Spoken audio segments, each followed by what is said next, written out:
Hi, I'm Margarita R. Sonko, formerly Deputy Director General of the National Economic and Development Authority. For today, we're going to discuss Session 9 of Module 2, and this refers to the formulation of the Post-Disaster Rehabilitation and Recovery Program. So what do we expect at the end of this session? We expect you to be able to develop the Post-Disaster Rehabilitation and Recovery Program, and second, to improve the Pre-Disaster Rehabilitation and Recovery Program. Okay, so today we're going to discuss Session 9 of Module 2, and this pertains to the formulation of Post-Disaster Rehabilitation and Recovery Program. Just to recall, there are 5 steps in the rehabilitation and recovery process, and program formulation is the third in the process. So what are the different components of the post-disaster rehabilitation and recovery program? There are 13 components. The first refers to the background and description of affected areas.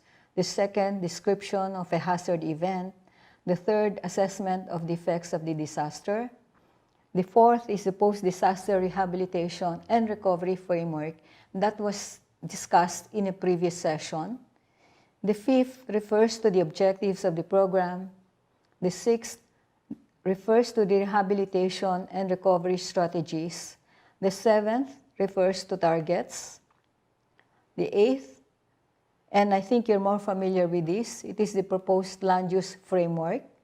The ninth is the phasing of programs, projects, and activities, and implementation arrangements. The 10th, financing and investment requirements. The 11th refers to the sector programs, projects, and activities.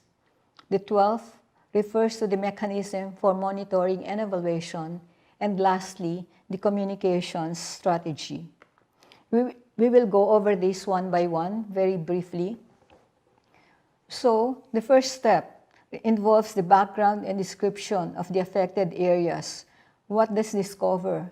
This covers the location, topography and climate, natural resource, economic activities prior to the disaster. We're referring to pre-disaster situations or conditions of the communities, and social and demographic data. These refer to the characteristics of the population. For the pandemic, for example, you're doing a program relating to COVID-19, you may include among the information the LGU's health workforce as well as the health system capacity of the community.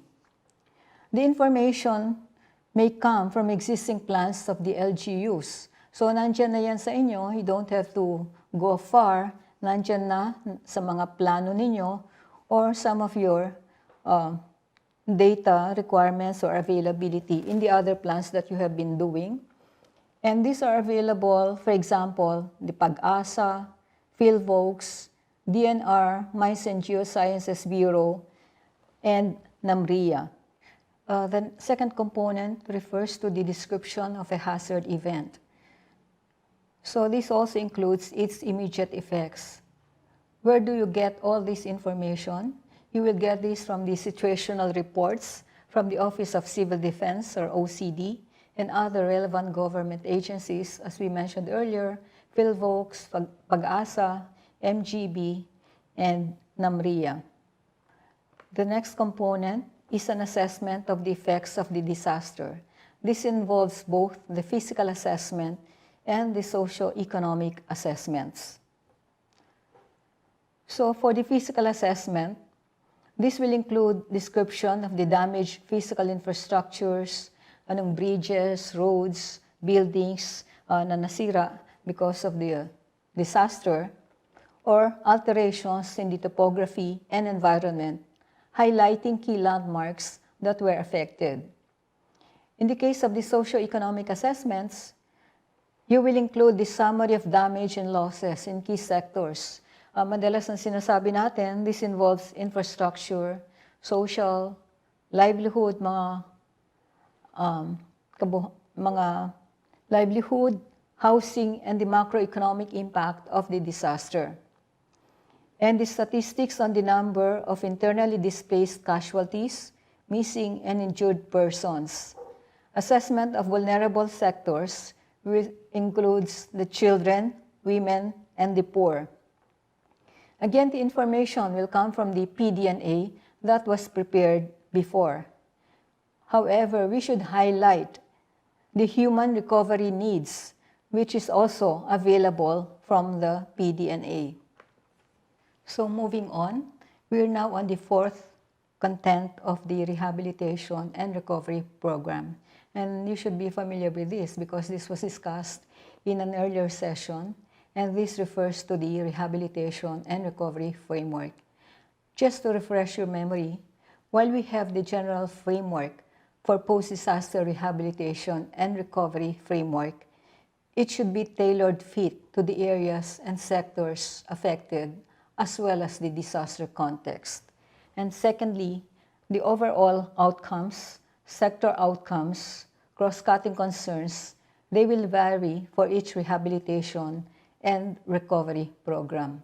You have to take note of those differences when it comes to each particular disaster whenever it happens. The next slide will show you that the program should also have its objectives, no? But what should characterize the different objectives for the program? It will be very easy to understand. We can put them all together in a short, like SMART. So the objective should be SMART, specific, measurable, achievable, relevant, and time-bound. The objective should also consider the expected outcomes from interventions for sectors to be covered. What are some examples of objectives? 1. To restore, rehabilitate, or reconstruct damaged infrastructure necessary to sustain economic and social activities in the affected areas. So, syempre, gusto nyo makita na yung mga roads, bridges, buildings, they will be restored to the pre-disaster conditions. And not only restored, but improved. You have the revised, for example, the revised building code. So, mas malakas na sila. They're even able to withstand greater or more destructive disasters. Another objective will be to restore houses, and this is closer to the different communities, or rebuild settlements and basic community facilities and services. This will involve schools, health centers, etc. And they should be more resilient to the hazard events in the future in the case that similar disasters will impact on the different communities. Another objective will be to restore, strengthen, and expand economic activities of the affected communities. Siyempre, gusto niyo makita na yung livelihood ng mga tao, ma-restore siya, or even improved with increased production. And another example will be to increase resilience and capacities of communities in coping with future hazard events. But these objectives could be made more specific, such as by citing which particular infrastructure facilities need to be reconstructed or rehabilitated, expected time to complete these activities, or what kind of economic activities need to be supported and promoted, what standards should be enforced, or what are the capacity or capability build-up are needed by the stakeholders in the community. Moving on, you have the rehabilitation and recovery strategies. Anong ibig sabihin nito? Strategies are the pamamaraan, and this will aid in the achievement of a desired outcome and goal specified in the post-disaster rehabilitation and recovery framework. So, for example, this will involve sustainable income sources for households and stability of businesses restored, economic and social conditions in disaster-affected areas restored with higher level of resiliency. The next characteristic of strategies are they should be consistent with the guiding principles for the rehabilitation efforts. What are some of these principles in the rehabilitation effort? One, they should be consistent with the development goals and objectives of the locality, city, or municipality. So they should not differ from the different objectives of the concerned communities.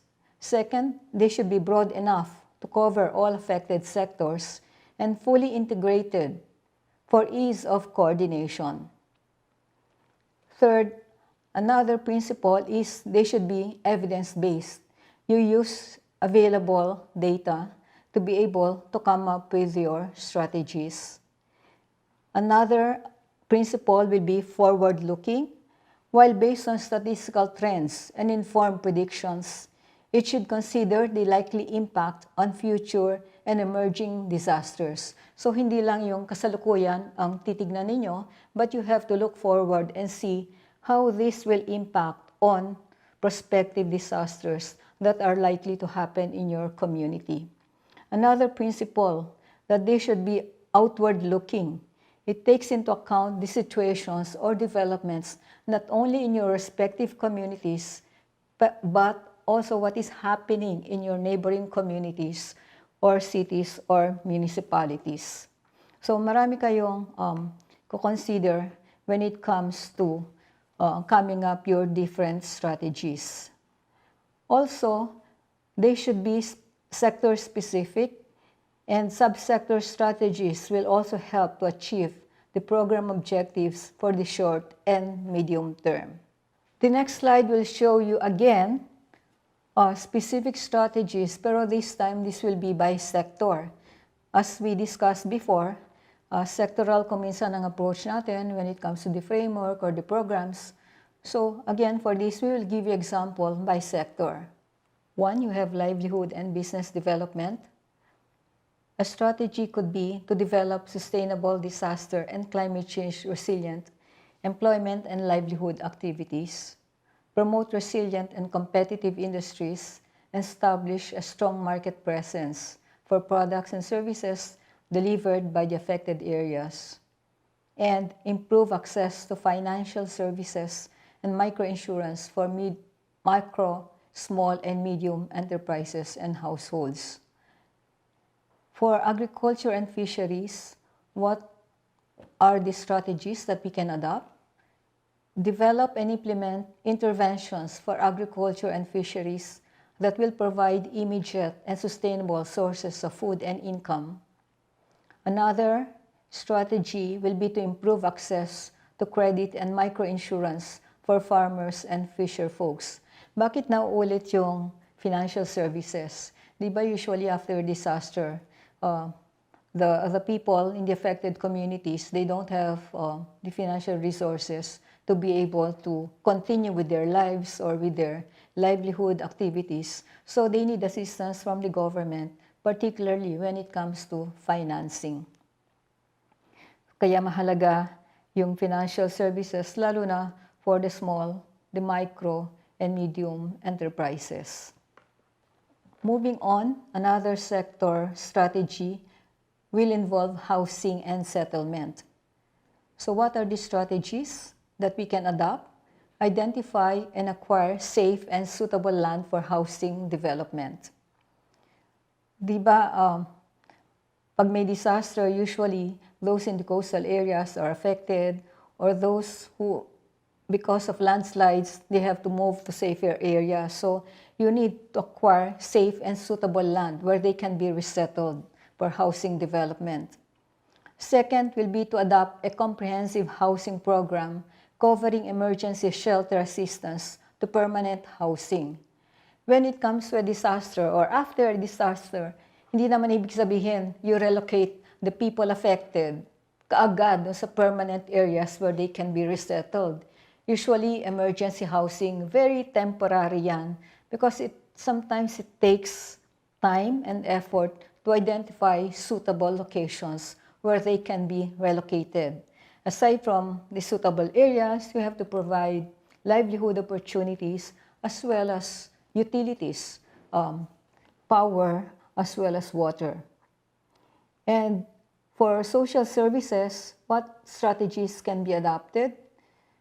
This will include continue the provision of social service programs focusing on severely affected areas and highly vulnerable population, provide adequate health and mental support to aid individuals. So, importante yan, health ng mga tao. Diba, usually those who were relocated, either dinala yan sa mga gyms or sa mga eskwelahan, their health should also be looked after. And what is emerging at this point because of the recent disasters is also address the mental conditions of those who have been affected by the different disasters. And then you have to adopt social protection mechanisms that increase employment and improve livelihood. So still on strategies, we move on to examples for physical infrastructure. A strategy that would be useful is to strengthen enforcement of structural laws that set standards for resilient infrastructure. Another one is to establish effective and efficient processes to facilitate the completion of infrastructure projects within the agreed time frame and with the highest quality results. Ayaw naman natin na ang mga reconstruction will take forever and ever until the next typhoon comes in. No? So there should be a time within which we have to accomplish or complete some of these reconstruction activities. Another example is to harness partnership with the private sector and development partners to augment resources and technical assistance. Usually, the resources of the local communities, local government units are not enough to be able to support or fund the reconstruction or recovery efforts. So this is where the assistance of the private sector, whether corporations or individuals, can come in, as well as assistance from other governments or development partners. Hindi lang financial resources, they can also help you in coming up with technical assistance to the implementation of your respective projects. Okay, so tapos na tayo sa strategy. We move on to another important component of the formulation of a post-disaster recovery program. So the targets, they should be specific for each program and project. Hindi pwedeng masyadong broad. Otherwise, we will not be able to monitor if we're veering away from our targets or we are not able to accomplish what we have set for ourselves. And they should also be disaggregated annually and by location or area. These requirements will make it easier for us to be able to monitor to see if we are on track in the implementation of the recovery program. So another component will be, which is closer to your heart at the local government level or the communities, will be the proposed land use framework. I'm sure many of you have already your own land use framework. This will guide in the identification of locations for infrastructures to be constructed, settlement sites to be built, and economic activities post-disaster. So kailangan yan para hindi bara-bara yung kung saan i-resettle na lang yung mga tao or where industries will be located. At least naman, you have something to guide you or in your planning where settlement areas and activities will be undertaken. Second, the land use framework should be guided by the updated development and land use plan of the area and existing local shelter plans and risk assessment. Siyempre, titignan mo rin, ano ba yung mga risk kung dito natin lalagay yung mga industries natin or the infrastructure, masisira ba din sila when another disaster comes in? So we have to think of all these considerations to be able to maximize the use of your resources. For disasters with major physical impact, a new land use framework may be needed to consider changes in the topography and the land use of the area. So pag medyo malaki yung tama ng disaster, ng hazard dun sa area, you may need to come up with a new land use framework to consider the changes post-disaster. But for disasters with no significant physical or structural impact to the affected area, the land use framework shall be used to enforce existing land use policies. So, the program, the Rehabilitation and Recovery Program, will have different programs, projects, and activities, as well as their implementation arrangements. This is what we call PPAs for short. Usually, you have the short term. These are usually implemented within 1 year. And these involve the provision of basic services, the basic needs to the affected communities to return to a state of normalcy. Parang where they were before the disaster, you'll just try to bring them back where they are. So wala pang changes because of climate change or considering more disaster risk arrangements. The second will be during the medium term, which involves 3 to 4 years after the disaster. So these usually are just a continuation of the programs, projects, and activities that were initially implemented in the short term.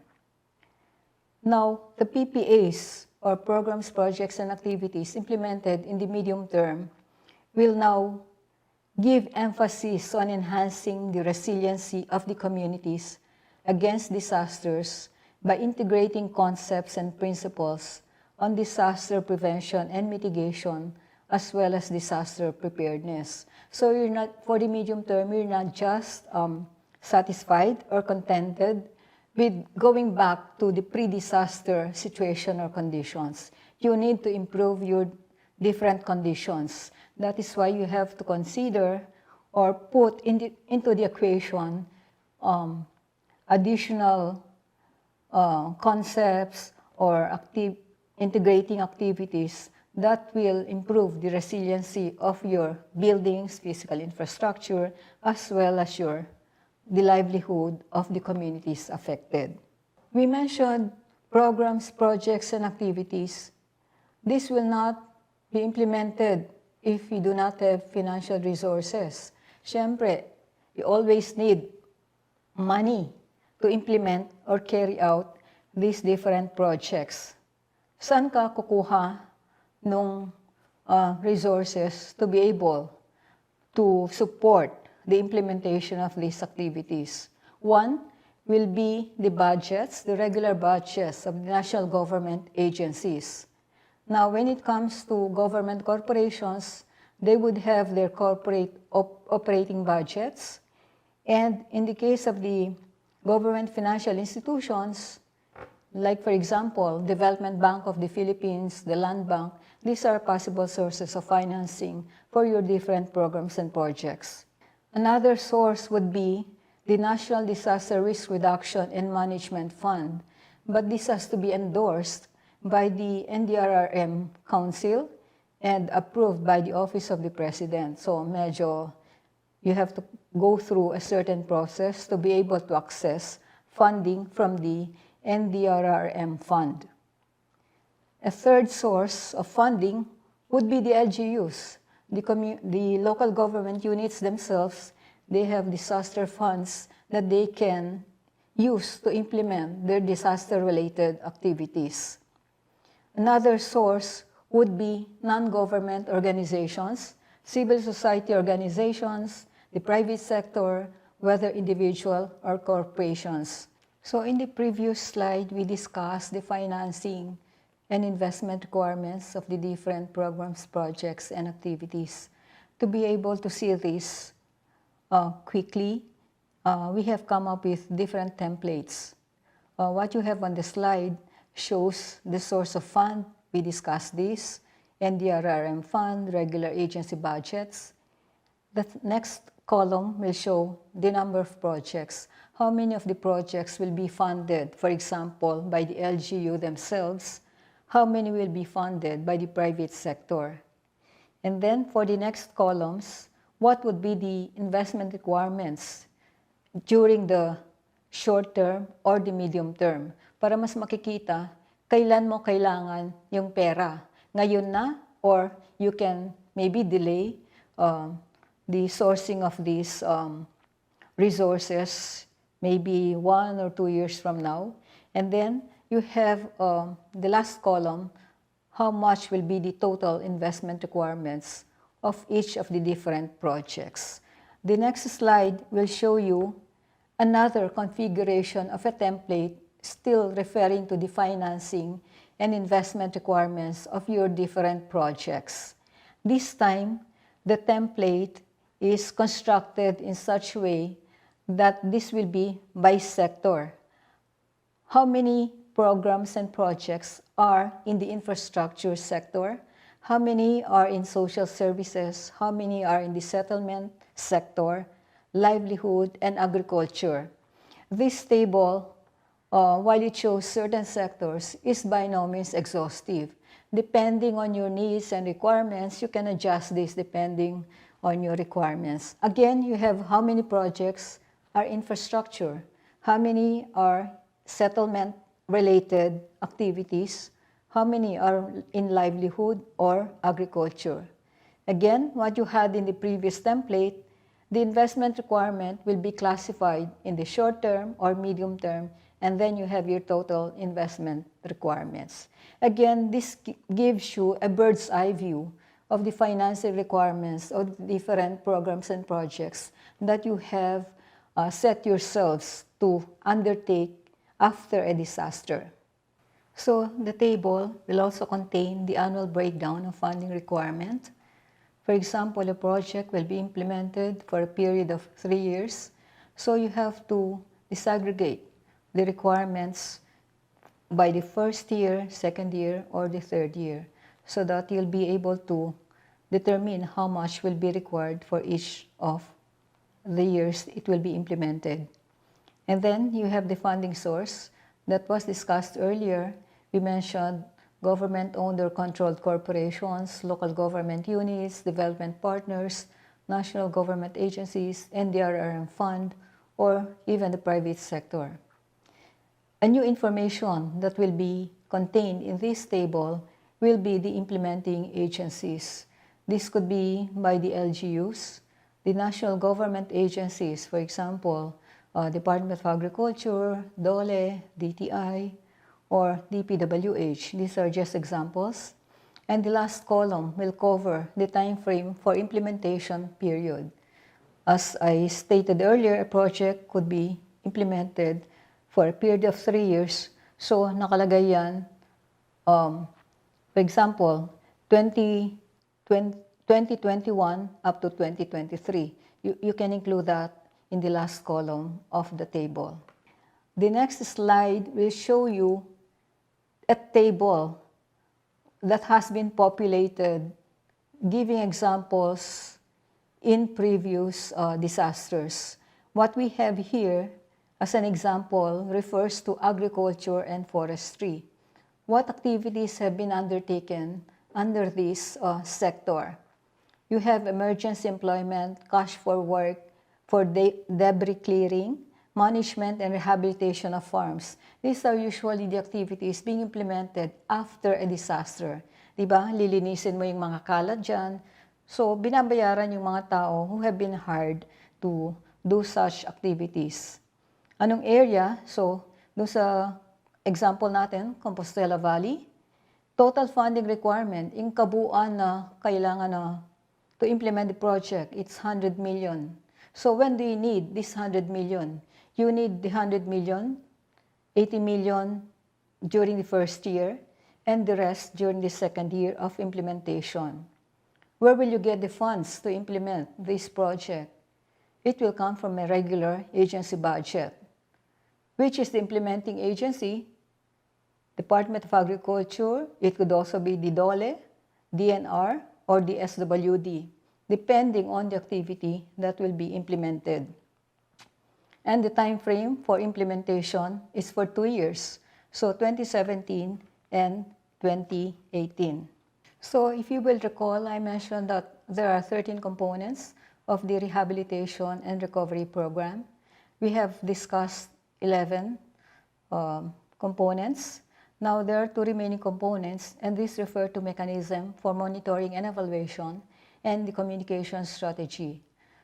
we will not be discussing these two components, as this will be discussed in greater detail in subsequent modules or sessions.